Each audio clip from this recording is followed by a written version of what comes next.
can hear her shout. Coconut woman is calling out. And every day you can hear her shout. Get your coconut water. Ala ni o se tasi o whaanatua, wa mauti no le tilo na te mau ainga, punga tangata no Samoa. O mafua anga i wanga lue whaata sele whaalampas patonga ata mai tae whai pisini si tawa tiai. Ma whai whaatu anga o pasia whaanatua.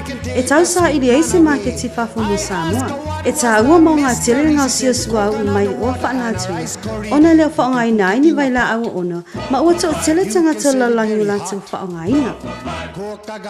Ua whaamanu ina nei Samoa i se malienga, e alo i aile maketi au tu o le swa upoko, whaanatua e ngau si aile o loa mai tino. O le nei swa u whaanatua, e le ngate whaamamosi ai pa o le tino, pe ona whaonga ina i le to atiri. A ua whaonga fo i kuka ai tau mafa. Tu sama whautuanga whaale saifo maloloina. O le swa upoko wa pita i siri atu lona le lei, i le saifo maloloina o tangata uma. Tu e te pai tua ai aso o mawai, sa malolosi maloloina, ono mea ai palini, pei o le popo.